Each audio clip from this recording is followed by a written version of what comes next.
ஏமா ஏமா எவ்வளவு நேரமா துணி துவைப்ப? தம்மா துணி துவைக்க எவ்வளவு நேரமாமா? ஏன் உனக்கு அப்படியே துடிக்குதாக்கும்? இப்ப என்ன உனக்கு உனக்கு என்ன வேணுங்கிறேன்? ஏன் உனக்கு நான் வேலை தானே கத்திட்டு இருக்கேன், அதுக்கு வாழ்னு கத்து. ஏமா மணி 10 ஆச்சுமா, பசிக்குதுமா. அப்ப சோறு எப்ப ஆக்குவ? தம்மா துணியை துவைச்சிட்டு இருந்தீங்கன்னா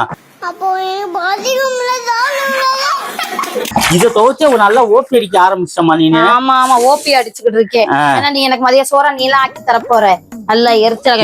நான்லாம் டயட கடைப்பிடிக்கிறவமா, 8 மணிக்கெல்லாம் சாப்பிடணும். மணி 10 ஆச்சு, பசிக்குதுமா. என்ன கடைப்பிடிக்கிறவன்? டயடு.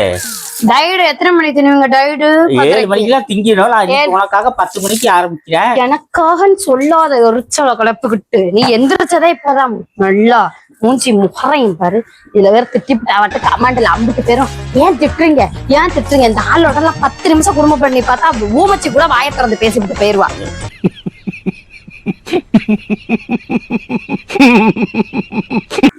கடைக்கு உனக்கு கொடுத்து வச்சுக்கணும். எவ்வளவு திட்டினாலும் எவ்வளவு அடிச்சாலும் பொறுத்துட்டு இருக்கேன் பாத்தியா? வேற துணை இருந்தா வச்சுக்க, வேற பொண்டாடிய பார்த்துன்னு போயிருவான். ஆனா உன் காலுக்கு முன்னாடியே சுத்தி சுத்தி நான் வரேன்.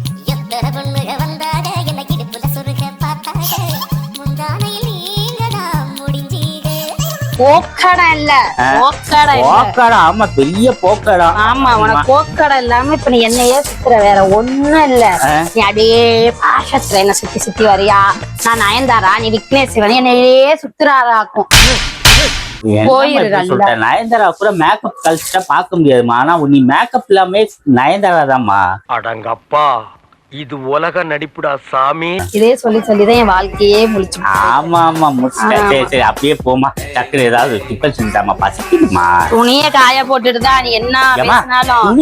நேத்தா கல்யாணம் ஆயிருக்கா, உன் பேச்சுக்கு மயங்கி மகுடி ஆடுவேன் நினைச்சியா? நம் ராஜதந்திரங்கள் அனைத்தும் வீணாகி விட்டதே. ஆமாமா, எனக்கு டவுட். கல்யாணம் ஆகிறப்ப எல்லாமே புதுசுல கேக்குறாங்க, அதுக்கப்புறம் மதிக்கவே மாட்டேங்கிறீங்களே. அது வரைக்கும் அந்த கம்பெனி புதுசு இல்ல, எப்பயும் புது கம்பெனிக்குள்ள நினைஞ்சா அப்படிதான். அறிவு அறிவு எல்லாம் இருக்கும். அப்புறமேட்டு தெரிஞ்சிடும் இந்த கம்பெனி ஒண்ணுத்துக்கும் போவாது. அது மாதிரி இந்த வடிவேல் சொல்லுவாரு பாத்தியா, உலக்கை எடுக்கவும் மூட்டை பூச்சை எடுத்து நங்கு நங்குன்னு போடுனாரு. அந்த மாதிரி உலகத்துல தோசையை திரி போட்டு பாத்திருக்கேன், இப்ப இட்லியவே திரி போடுறானே. அது மாதிரி பழைய அதெல்லாம் இந்த கதையில நம்மள்ட்ட ஆவாது. எல்லா கம்பெனிலும் ஒரே பேர்தான்.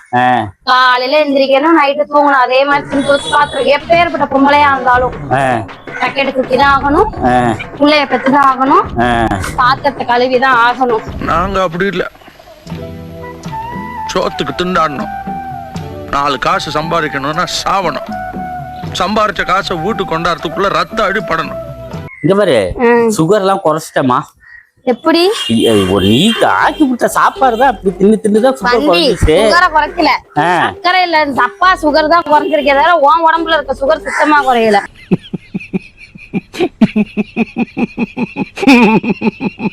நிறைய பேர் கேக்குறாங்கயா, நீ கிராமத்துல இருக்கீங்களா கிராமத்துல இருக்கீங்களான்னு. ஆமாமா, சிட்டிக்குள்ள நம்மளுக்கு இப்படியாப்பட்ட ஒரு வீடு கிடைச்சிருக்கு பாரு. அப்ப ஆண்டவனுக்கு வந்து புண்ணியம். சென்னை மெயின் வளசரவாக்கத்துல இருக்க, வளசரவாக்கம் ராமாபுரத்துல. இப்ப பாத்தியா எந்த கதையில இருந்து இப்ப விளாகுக்கு போயிட்டோம். எதுக்கே வீடியோ எடுத்து அழகா புடவை கட்டி பூ வச்சு அப்படி வீடியோ எடுத்து போடுமா? அது அழகு இல்லம்மா, அது செயற்கைமா. இதுதாம்மா இயற்கை. இயற்கை என்னைக்கு பாருமா, செயற்கை பார்க்காதம்மா. பெரிய சோழர் பரம்பரை. இவர் ராஜராஜ சோழன், அவர் ராஜேந்திர சோழன். நீ மட்டும் எத்தனை பொம்பளைய பாக்குற? கட்டின பொண்டாட்டி எல்லாத்தையும் பாக்குற இல்ல, எல்லாத்தையும் பாக்குற இல்ல. இல்லம்மா, இப்போ இன்ஸ்டால நல்லா அழகழகா வராது. காலையில இந்த ஆளு ஒரு விஷயம் ஏமா, நான் இந்த காலத்துல பிறந்திருக்கணுமா? ஏன்யா பொண்ணுங்கெல்லாம் அழகா இருக்கு, இந்த காலத்துல பிறந்தா மட்டும் பிடிங்கி நட்டுருப்பவா?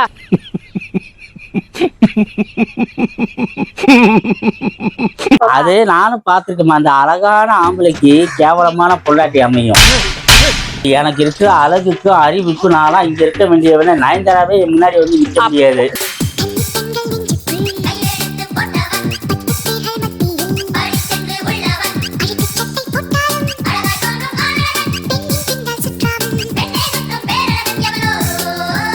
சின்ன கண்ணாடி கூட வேணாம், பீரோ கண்ணாடியில போய் உன் டவுசரையும் கை காலையும் பாத்துருவா. மூக்கே வடிவமைப்பா இருக்கும். எல்லாம் பேசுறமா, மூக்கு அப்படி இப்படி இருந்தாலும் முகத்தை பாருமா. முகம் எவ்வளவு அழகா இருக்கணும் உனக்கே தெரியும். நல்லா போயிருந்து எரிச்சல கலப்பிக்கிட்டு ஏன் எங்க பின்னாடியே திரிகிற பத்து பத்தான வருது. என்ன பண்ணது? மல மல மல பாவம் ஆம்பளைங்களே பாவம் ஜென்மங்கள். யார் சொன்னா ஆம்பளைங்க பாவம்னு? ஆம்பளைங்க எல்லாம் அயோக்கிய வேலையை பண்ணிட்டு வீட்டுக்கு வந்து பொட்டு குத்து நாப்புல உட்காந்துடுறீங்க. இல்ல பொம்பளை 4 கத்தி விட்டா அவ என்ன அரக்கி உரக்கின்னு பேரு கட்டிக்கிட்டு போற. போயிரியா இதே பேர் தேவையில்லாம பேசுறேன், எரிச்சல் ஆகுது. போயிரு மரியாதை. இனிமே வீடியோ இருக்க மயிர் எடுக்கிறேன் வந்தேன்னு வச்சுக்கோ. என் ஆம்பளைன்னு தெரியுது. இந்த ஆம்பளை வச்சு வீடியோ எடுத்துட்டேன், என்ன வச்செல்லாம் எடுக்காத. எரிச்சல் இது பண்ணிக்கிட்டு போயிரியா அருவாள் போறமா போயிட்டு வரட்டுமா? நீ போகல. போயிட்டு